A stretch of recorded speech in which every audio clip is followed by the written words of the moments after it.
Mes bien chères geekettes, mes bien chers geeks, bienvenue dans un 100% exceptionnel aujourd'hui, car après la critique de Sonic et Mario aux Jeux Olympiques de Sochi 2014, nous pourrons suivre la suite des aventures de Nochan, suivi par un nouveau Tokyo Café, qui sera lui-même suivi, et ce sera la fin, par Tips, qui sera consacré aux inconvénients et aux avantages du Blu-ray. Eh ben oui, mais tout ça, bien évidemment... Excusez-moi, c'est bien ici le tournage de 100%. Non mais attends, celle-là, elle était parfaite, on va être obligé de la retourner. Ce sera l'occasion de faire quelque chose de bien.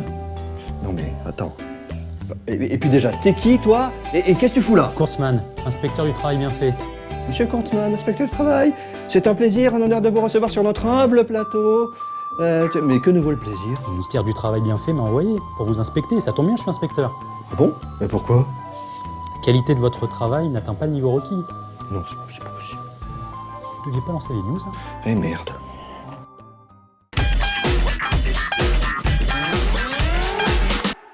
Deadfall Adventures, le FPS développé par The Farm 51 et distribué par Nordic Games, accuse un sérieux retard. Tout d'abord prévu durant l'été, avant d'être repoussé en septembre, il sortira finalement le 15 novembre 2013 sur Xbox 360 et pour Windows. Le jeu ne cache pas son influence Indiana Jones en puisant plus précisément du côté des aventures d'Alan Quatermain. Il vous fera chasser les trésors aux quatre coins du monde. Le développeur annonce un mélange de 70% d'action pour 30% d'énigmes et divers pièges à déjouer. Les 2 mois de délai qui se sont ajoutés récemment seraient dus à la localisation du jeu en japonais. On espère que le titre aura profité de ce délai pour être un peu peaufiné. En tout cas, l'édition collector offrira quelques bonus sympathiques à ses joueurs, comme des skins pour les parties en solo et en multi, un making-of en vidéo, la bande-son du jeu et un artbook en plus.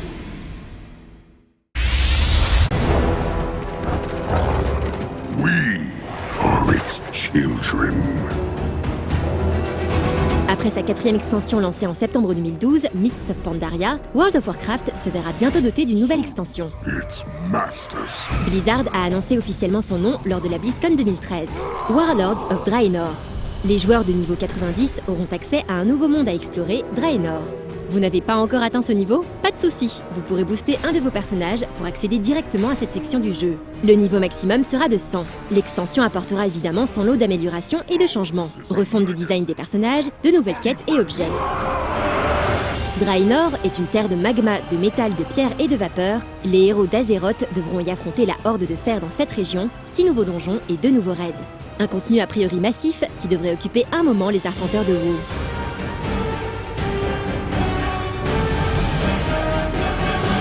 Our bond is iron.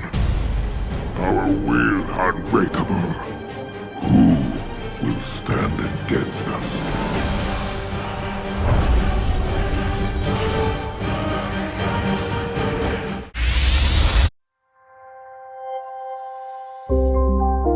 Le GameStick, une console portable développée par PlayJam sous Android, connaît une fois de plus un retard au lancement. Après une campagne Kickstarter réussie en début d'année, le développement a suivi son cours, la console a été mise à rude épreuve et déballée dans les normes en vigueur par les meilleurs spécialistes. Malgré tout, la console accumule les retards et sortira finalement le 15 novembre aux États-Unis, le même jour que la PlayStation 4 sur ce territoire. Pas de quoi faire paniquer le constructeur du GameStick qui dit avec philosophie que, comme ça, les joueurs auront le choix entre différentes machines. La console portable devrait coûter dans les 80$, soit un peu moins de 20$ que son autre concurrent sérieux, la Ouya. Il reste à voir si la machine se révèle convaincante une fois en main.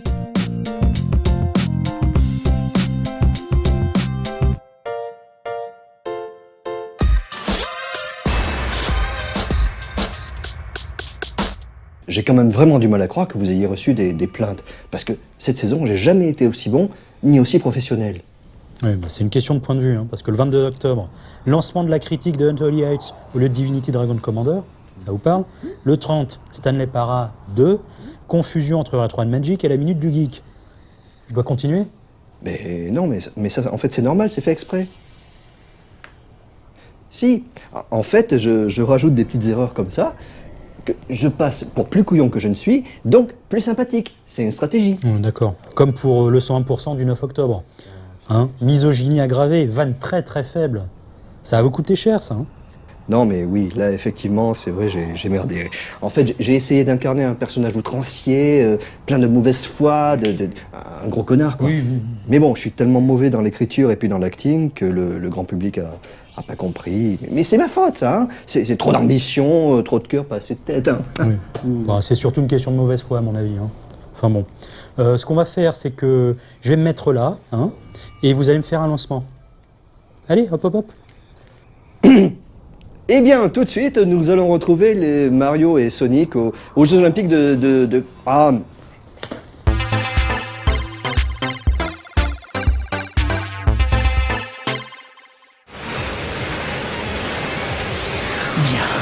Depuis qu'il a mis la main sur les droits d'exploitation des Jeux Olympiques, Sega a pris pour habitude de nous livrer un package complet à l'approche de chaque édition. Ainsi, pendant que Xbox 360, PS3 et PC accueillent une simulation dans la veine d'un track and field, les consoles Nintendo, elles, ont droit à une opposition entre Mario et Sonic. De cette manière, chaque plateforme est servie et la présence de deux jeux bien différents permet de contenter plus ou moins tout le monde. Hélas, difficultés et restrictions budgétaires obligent, les prochains Jeux Olympiques d'hiver qui se dérouleront à Sotchi en Russie ne bénéficieront pas du même déploiement. Cette année, Sega a en effet préféré se concentrer sur sa licence la plus lucrative, à savoir celle des Mario et Sonic aux Jeux Olympiques. Pas de jeu réaliste à se mettre sous la dent donc. Et contre toute attente, pas de jeu portable non plus. Car étonnamment, Sega a aussi décidé de faire l'impasse sur la 3DS afin de se concentrer exclusivement sur le premier épisode Wii U de la franchise. Voyons si ce Mario et Sonic en ressort gagnant.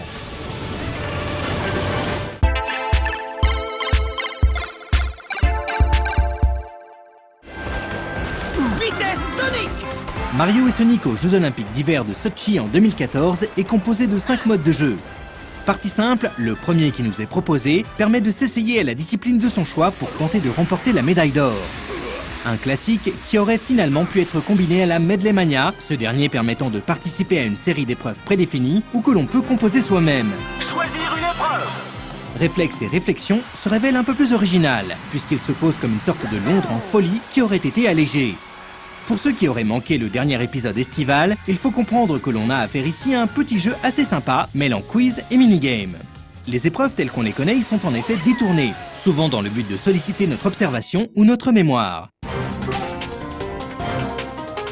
Le choc des légendes, qui n'est autre que le gros morceau solo, n'a en revanche que peu d'intérêt et n'est au final que l'assemblage de plusieurs séries d'épreuves.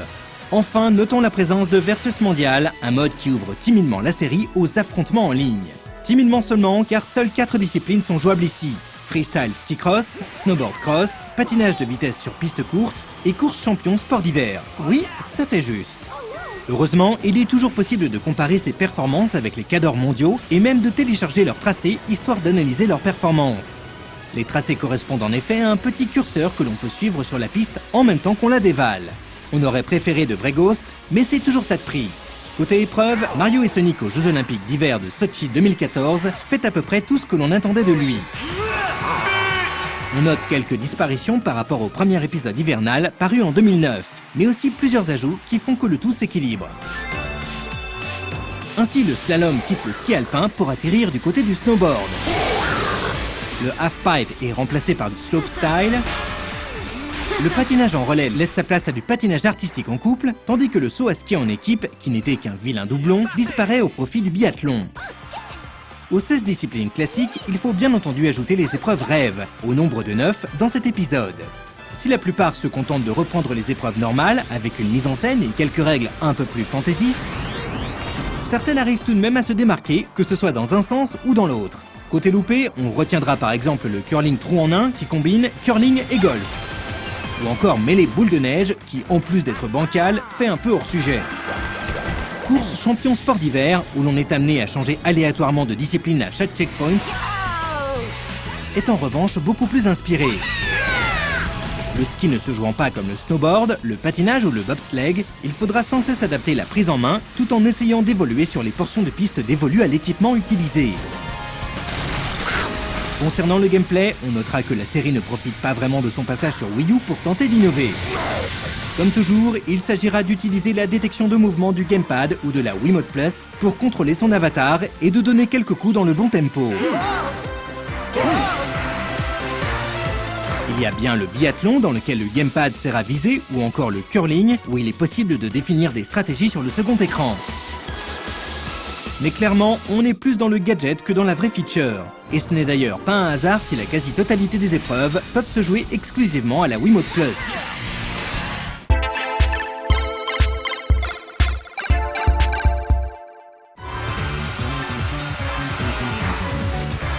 Avec l'absence de version 3DS, on pouvait légitimement penser que Sega travaillait sur une vraie évolution de la série.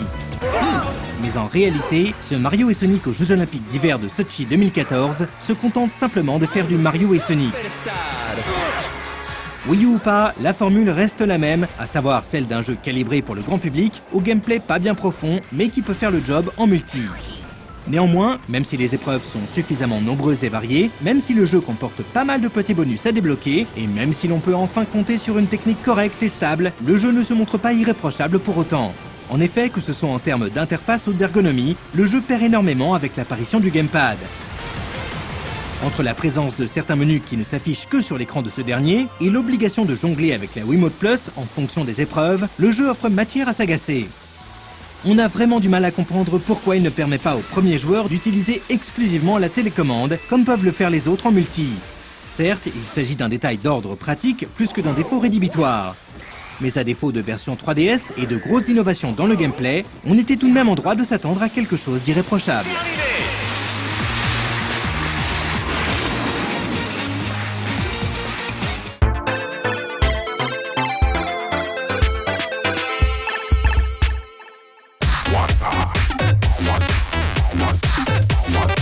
Je trouve ça surréaliste que vous soyez incompétent à ce point, dites-moi. Vos parents, ils seraient pas frères et sœurs par hasard? Non, je Non ne sais pas. Ou alors vous preniez des trucs? Des trucs. Des trucs? Des trucs. Des substances, quoi. Des substances quoi? Des stupéfiants, des dopants, de la cam, des bonbons à la menthe. Oh bah non. Ah non. Non, non, ah non. Ah non. Oui. Non. On va vérifier. Tournez-vous. Pardon. On va procéder à une petite vérification. J'aime pas spécialement faire ça, mais bon, là, vous me laissez pas trop le choix. Passez-moi la poubelle.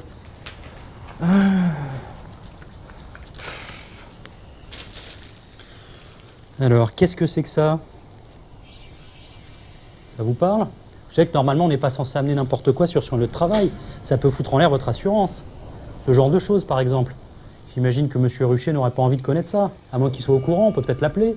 Qu'est-ce que vous en pensez? C'est pas la peine. En fait, c'est un accessoire d'exercice. D'exercice. Je vois le genre d'exercice qu'on peut faire avec ça. Non, mais pas du tout. C'est comme Démosthène. En fait, je m'entraîne pour mon élocution. Je parle avec dans la bouche pour préparer mon plateau.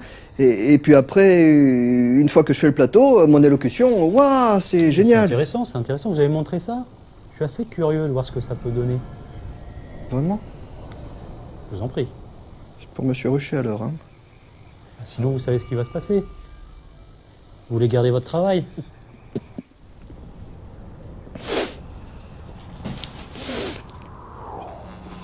Tout de suite, sans plus attendre, nous allons retrouver notre Chan. C'est fascinant.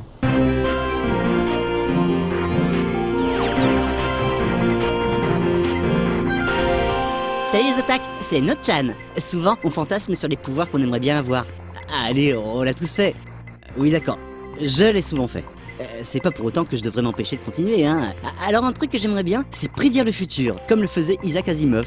En 1964, alors qu'il se rendait à l'exposition universelle de New York, le célèbre auteur de Fondation donnait sa vision du futur. Et il imaginait le monde 50 ans plus tard, en 2014. Il imaginait un vaisseau sans équipage pouvant atterrir sur Mars, comme la sonde Curiosity. Que les robots ne seront pas forcément encore au point, mais qu'ils seraient bien là, comme le petit Asimo de Honda. Remarquez la coïncidence du nom au passage. Ou encore que les appareils électriques n'auraient plus besoin de fil électrique pour fonctionner, ce que l'on pourrait considérer comme les prémices du Wi-Fi, et tellement d'autres points. Peut-être sa prédiction la plus effrayante fut: l'hypothèse la plus sombre que je puisse faire pour 2014 est que dans une société de loisirs forcés, le mot travail sera le plus valorisé du vocabulaire. Alors, l'écrivain SF était-il un alien, un visiteur du futur ou tout simplement génial? Et sans clamer aux pouvoirs paranormaux, rien que se consacrer à une recherche scientifique, c'est hors norme. C'est dur. Cela demande des sacrifices, de la passion, et surtout de la patience, hein, quand même. John Mainstone, de l'université en Australie qui nous a quittés l'été dernier, et à son âme, était patient par-dessus tout. Il a supervisé pendant 52 ans l'expérience de la poix liquide. Peut-être vous en avez déjà touché un mot? La poix, une sorte de goudron très visqueux et d'une apparence solide. Mais comme l'a prouvé cette petite quantité de matière placée sous cloche, elle reste bel et bien liquide. Le chercheur attendait inlassablement que la gravité fasse son effet et que le liquide tombe vers le fond du récipient. Depuis 83 ans que dure l'expérience, 8 gouttes seulement sont tombées. Le physicien avait été récompensé en 2005 au même titre que l'instigateur de l'expérience, Thomas Parnell, par un prix de la fondation IG Nobel. Mais heureusement, la science, des fois, ça peut faire plaisir. Comme lorsqu'on reçoit un petit quelque chose, quand on ouvre un paquet. Alors quand c'est le MIT qui fait de l'unboxing, de suite, ça a plus de gueule. Leur robot Atlas, développé pour un concours de robotique, il a bien la classe. Ou alors, quand c'est Sony qui dévoile sa nouvelle console, ils font pas les choses à moitié. Ils ont dû se dire qu'on n'est jamais mieux servi que par soi-même. Du coup, c'est le chef de leurs ingénieurs qui désosse une PS4 comme un grand, sans attendre que les fans s'y mettent. こちらがメイン基板です。CPU コアは、一般的な PC に使われている X86 ですが、この基板の大きさに収めるためにはゲーム機に特化した専用設計がされています。 Après tous ces efforts, cela mérite bien une petite pause. La science, ça creuse quand même, hein. Mais au final, quand c'est Sadako qui vous file votre commande, niveau émotion, on peut être bien servi, surtout si on n'est pas prévenu. C'était une opération commerciale d'une chaîne de fast-food au Japon pour le nouveau film mettant en scène le protagoniste horrifique de la série des Rings. Si on veut faire simple et qu'on finit par se rabattre sur un peu de pain grillé, il faut faire attention également. Ouais. Car quand on tombe sur de telles œuvres d'art, ça fendrait le cœur de dévorer le bazar sans scrupule aucun. Donc, on se contente d'admirer le résultat. Et on se dit qu'après tout, perdre quelques pixels aux entournures, ça ne peut pas faire de mal. Du coup, on prend son mal en patience. On continue de s'ébahir devant de belles choses et on se dit à la prochaine. Allez, à bientôt les otaku.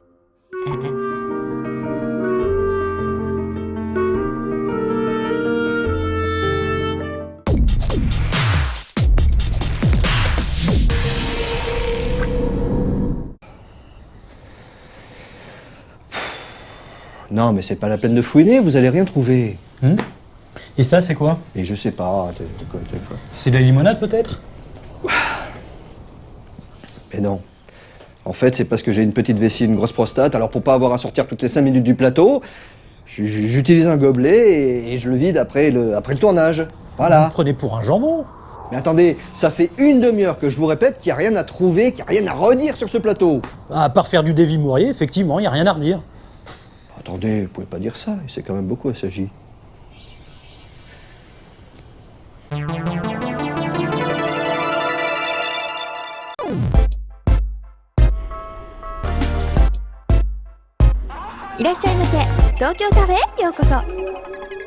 Alors, qu'est-ce que ce sera aujourd'hui? Salut tout le monde, c'est Suzuka. 私今日はね、シャトレにあるこのオペラ座に来ています。さあ、何しに来たというと、この初音ミクのリハーサルがあるので来ました。ということで、初音ミクのオペラ、どういうことになっているのか、早速みんなにお届けしたいと思います。いくよ。オペラ座。さあ、こちら会場のシャトレオペラ座内に入ってまいりました。こちらの会場はですね、ほらご覧のようにこの様式もねすごいんですよ。日本からもたくさん取材の方がいらっしゃってるようですね。まだね始まってないんですけれども、見えますでしょうか。あそこに DJ ブースがあって、あそこにね多分ね渋谷慶一郎さんがお入りになるんだと思いますよ。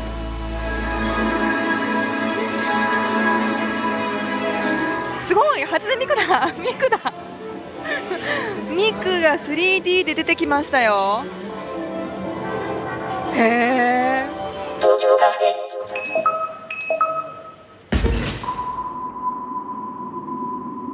ミクの着ているコスチュームはなんとルイ・ヴィトンが担当してます。おしゃれ。ミクが歌っている映像だけではなくて、この奥行きのある立体スクリーンと DJ ブースを組み合わせた映像技術がまた面白いですよね。みんながよく知っている初音ミクライブとは全く違う世界がここシャトレオペラ座に広がってます。ミクがとってもダーク。ただやっぱりボーカロイドの声なので、ミクの歌のセリフは日本語がわかる私でもちょっと聞き取るのが難しいです。私もフランス語の字幕を読んでます。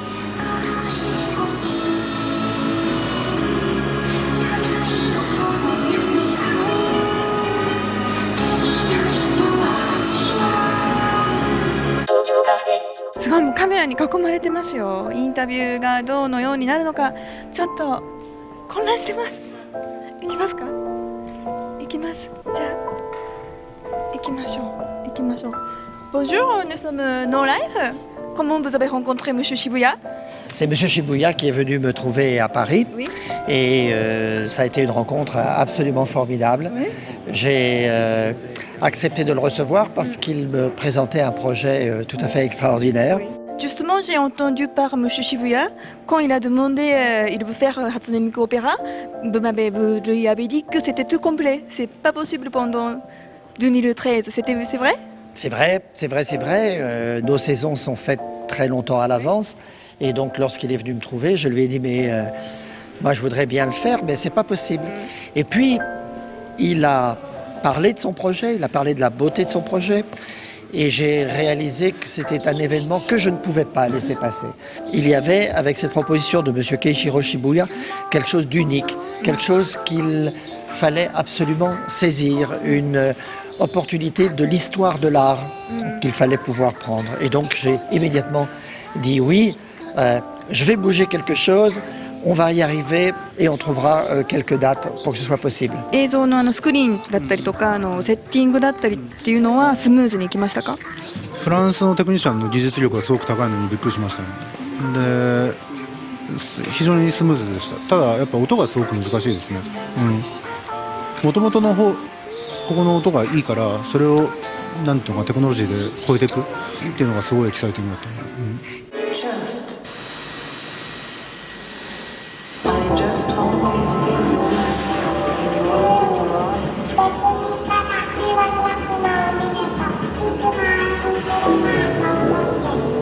たくさんのメディアが来てますけれども、どうですか？緊張なさいますか？緊張はしないんだけど、まあ嬉しいですすごく。渋谷さんも大人気。G エンド、これで G エンドとなります。皆さんもね、初音ミクファンも初音ミクファンじゃない人もどうぞね、これからもね、日本のね、このね、素晴らしいボーカロイドの技術を楽しみに続きを楽しみにしましょう。ふぶね、こんぶね。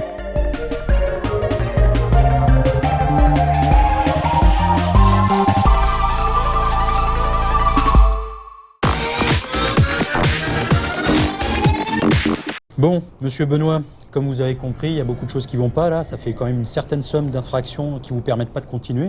La chaîne va devoir se passer de vous. No Life pour vous, c'est fini. Non. Vous avez compris? Non, voilà. Vous pouvez pas me faire ça. J'ai plus de vie à part ça. Ma vie de couple, c'est un enfer. Ma vie de famille, elle n'existe pas. J'ai plus que No Life dans la vie.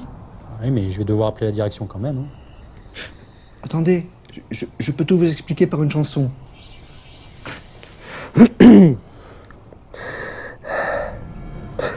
Le jour. Très joli. Bon, mais je vais appeler le directeur. Oui, voilà, j'arrive. Vous tombez bien. Venez, faut que je vous parle. Oh, surtout ne bougez plus. Mais qu'est-ce qui se passe? Qui a éteint la lumière? Non mais vraiment?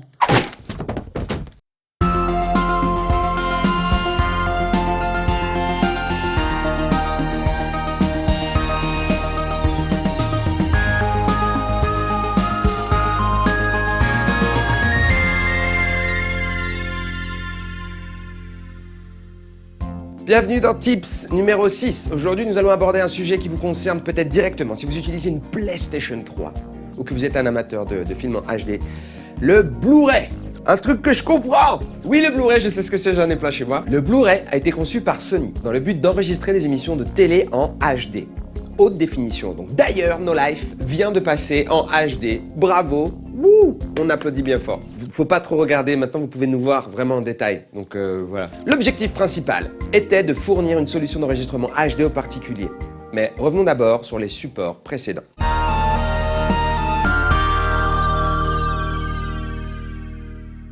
Les supports optiques standards disposent d'un diamètre de 12 cm et leur densité varie en fonction de leur application. La densité d'un support, c'est la quantité de données que l'on peut mettre dessus. CD, DVD, beaucoup.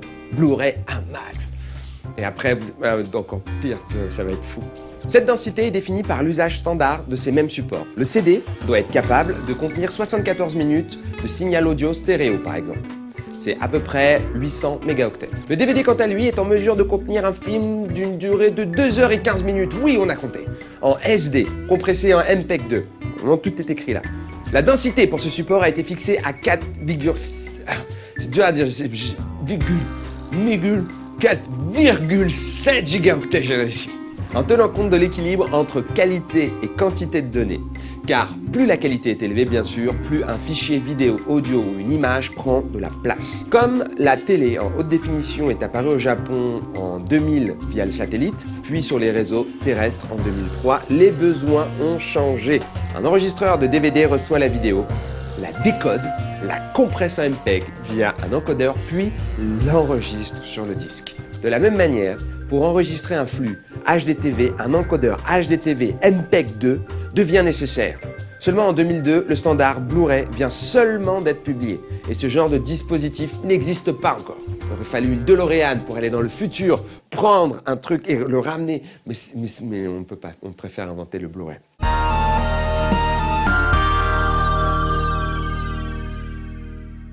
Dans le cas de la diffusion satellite japonaise appelée BS Digital, pour la NHK, les flux sont diffusés en une vitesse fixe de 24 mégabits par seconde pour un programme haute définition. Il est également possible que ce flux soit multiplexé. Cela signifie par exemple qu'il y a plusieurs pistes audio, typiquement version originale, langue du pays de diffusion et ou stéréo plus 5.1 et ok, tu te la pètes, un home cinéma, ça va, c'est bon. Il est nécessaire d'enregistrer le flux tel quel. Pareil, on prend tout. Au final, 2h15 d'enregistrement nécessite une capacité d'enregistrement de 22 gigaoctets, voire même plus. Ça représente à peu près 5 fois la densité d'un DVD. C'est impossible. À l'époque, les gars en blouse blanche faisaient... Mais un autre mec en blouse blanche qui s'appelait Mitch est arrivé et il a dit « Mais si c'est possible !» Et l'autre a dit « Non mais t'es dépressif, c'est sûr que c'est possible, on peut le faire. » Et il l'a fait, car pour atteindre cette capacité, eh bien il est nécessaire d'améliorer la technologie des supports optiques et c'est faisable. Car oui, là où le CD utilise un laser infrarouge, ou le DVD utilise un laser rouge, le Blu-ray utilise, comme son nom l'indique, un laser bleu. Le faisceau traverse une couche de protection plus fine, seulement 0,1 mm d'épaisseur contre 1,1 mm. pour le CD et 0,6 mm pour le DVD et le HD-DVD. Mais ce n'est pas tout. Le faisceau aussi est plus fin. La densité de données peut augmenter grâce à des sillons plus fins. Tout est plus fin en gros. On a un faisceau plus fin, sillon plus fin. On peut donc mettre plus de données sur une même surface. Bien sûr, il ne s'agit là que des disques monocouches, mais il existe également des disques dual layer. J'arriverai jamais à le dire quoi. Dual layer. Ces Blu-ray dual layer permettent de stocker plus de 4 heures de vidéo en HD et jusqu'à 20 heures de contenu en SD. De plus, comme l'enregistrement et la lecture ne se font que d'un côté, l'utilisateur n'a pas besoin de retourner le disque, contrairement au laserdisc ou à certains DVD. Donc, grâce à cette technologie, plus personne ne fera ce mouvement-là quand on a peur de mettre ses doigts et de faire... Mais attends, juste, est-ce que quelqu'un a des gants ? Personne ne fera ça. Il existe également des Blu-ray de 100 gigaoctets. Voilà, je pense que Kevin a menti, c'est pas possible. C'est vrai, oh mon Dieu, c'est incroyable. On me dit dans mon oreillette droite, oui, il a menti. Et dans ma gauche, non, franchement, c'était vrai. Il existe, pour de vrai, des Blu-ray de 100 gigaoctets utilisant 4 couches de 25 gigaoctets. Il existe aussi des Blu-ray de 200 gigaoctets utilisant 6 couches de 33,3 gigaoctets qui permettront bientôt d'enregistrer des films en 4K. Mais ce n'est pas pour tout de suite. Parce que moi, j'en peux plus déjà. Déjà 100 gigaoctets, c'est trop pour moi.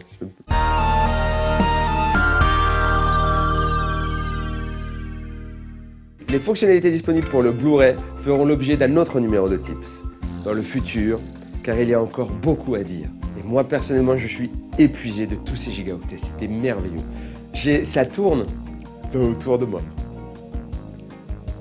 Et nous pourrons enregistrer intégralement tout sur un disque. C'est le but de l'humanité. Enregistrer toutes les informations du monde sur un disque de 12 cm.